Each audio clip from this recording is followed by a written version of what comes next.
Mesdames et messieurs, bonjour et bienvenue dans ce journal du lundi 21 juillet 2025.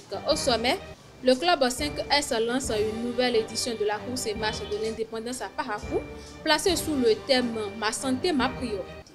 Le père Daniel Deyingbo revient sur le sens de ce choix dans ce journal. Au Kenya, le militant Boniface Mwangi, arrêté et accusé de terrorisme, suscite l'indignation des défenseurs des droits humains. CAN féminine 2025, le Ghana et l'Afrique du Sud accèdent aux demi-finales après des victoires au tir au but face à l'Algérie et au Sénégal. Les précisions dans un instant.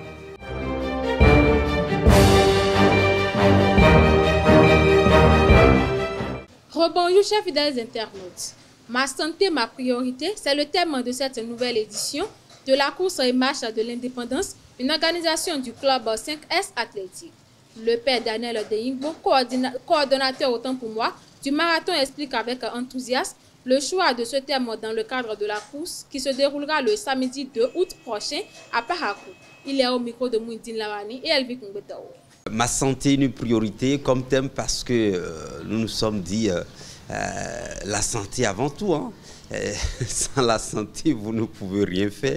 Et nous nous rendons compte que c'est la marche et la course qui nous donnent déjà une chance de protéger notre santé, préserver notre santé. Et donc, ma santé est une priorité. Donc, il faut aller marcher, il faut aller courir pour prendre soin de soi. Parce qu'il vaut mieux prendre du temps maintenant et aller marcher ou aller courir que de ne pas faire ces activités et après se retrouver alité à l'hôpital et dépenser énormément ce qu'on n'a pas ou ce qu'on ne veut pas dépenser. C'est important de savoir que c'est les vacances scolaires pour la plupart. Donc les écoliers sont à la maison, les collégiens et collégiennes sont à la maison, les lycéens, et tous ceux-là sont à la maison. Et les étudiants aussi sont partis à la maison. Les enseignants, les professionnels, la plupart sont à la maison. Et donc, c'est le moment, tout le monde n'a pas d'activité pendant les vacances. Vacances, c'est repos, on est d'accord?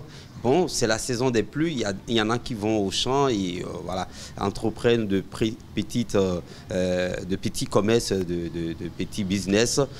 Maintenant, il faut se réserver ce temps de détente, ce temps de loisir. Voilà pourquoi nous invitons tout le monde, enfants, jeunes, adultes, à sortir massivement pour venir autour de la fête de l'indépendance, fêter notre indépendance. L'indépendance passe aussi par la santé.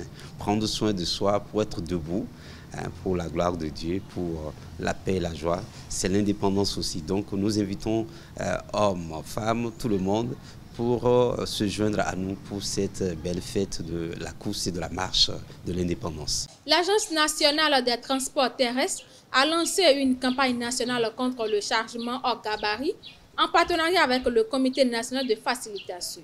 Prévu pour durer 3 mois, l'opération commence par une phase de sensibilisation avant de passer à la répression. De lourdes sanctions sont prévues pour les contrevenants en vertu du décret numéro 2011-713. La Fondation UBA a mis en terre 5000 plantes dans la forêt classée de Paou lors d'une opération de reboisement conduite ce 19 juillet 2025. Cette action éco-citoyenne vise à restaurer 2 hectares de végétation et à contribuer à la lutte contre la déforestation au Bénin. La banque appelle d'autres entreprises à suivre son exemple pour un environnement plus sain. Actualité hors de nos frontières, au Kenya, le militant des droits humains Boniface Mwangi a été arrêté samedi à son domicile près de Nairobi. La police a également perquisitionné les bureaux de son organisation, évoquant des soupçons de terrorisme et de violence lors des récentes manifestations. Des ONG dénoncent une tentative d'intimidation et appellent à sa libération immédiate. Après la signature de la déclaration de principe entre le gouvernement congolais et l'AFC ou M23 à Doha, la MONUSCA est appelée à jouer un rôle important dans sa mise en œuvre. Protection des civils, appui au cessez-le-feu et participation au mécanisme de suivi. Toutefois, cette mission onusienne fait face à des défis majeurs. L'accès aux zones tenues par le M23 reste très limité et les relations entre les deux parties sont tendues, notamment en raison du statut du M23 comme groupe sanctionné. Une task force a été créée pour tenter de lever les blocages et faciliter la coopération. En Turquie, le Parlement a adopté une loi controversée autorisant l'exploitation minière sur certaines terres agricoles, dont des oliveraies.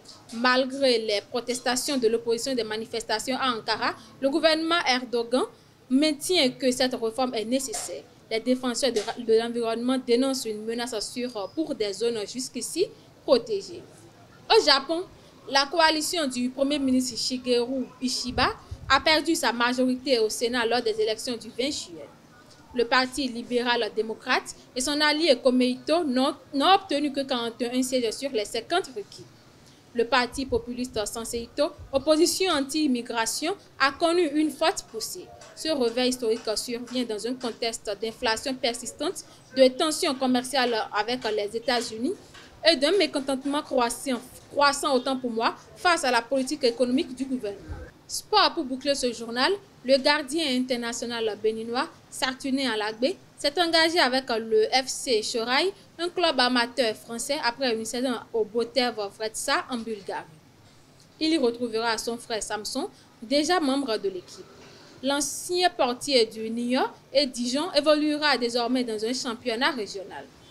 L'attaquante béninoise Aude Bédissi a prolongé son contrat avec le RC Lens féminin jusqu'en 2026. Meilleure buteuse du club ces 2 dernières saisons, elle a largement contribué à la montée historique du club en D1 Arkema. Elle débutera cette nouvelle étape le 6 septembre prochain face au Paris Saint-Germain. L'Algérie et le Sénégal sont éliminés de la CAN féminine 2025 après des défaites au tir au but respectivement face au Ghana et à l'Afrique du Sud. Les Algériennes ont tenu tête aux Ghanéennes jusqu'au bout du suspense, mais ont échoué lors de la séance de tir au but. Même scénario pour les Sénégalaises dominées par les Sud-Africaines qui retrouveront le Nigeria en demi-finale ce mardi 22 juillet 2025. Le Zimbabwe s'est qualifié pour la Coupe du monde de rugby 2025 après avoir remporté la Coupe d'Afrique ce samedi 19 juillet. Les Sables ont battu la Namibie 30-28 lors d'une finale très disputée à Kampala. Une victoire historique qui marque leur retour au plus haut niveau 36 ans après leur dernière participation. La Namibie, quant à elle, devra passer par un tournoi de repêchage pour espérer décrocher son ticket pour l'Australie. C'est tout pour ce journal. Merci de votre attention. À très bientôt.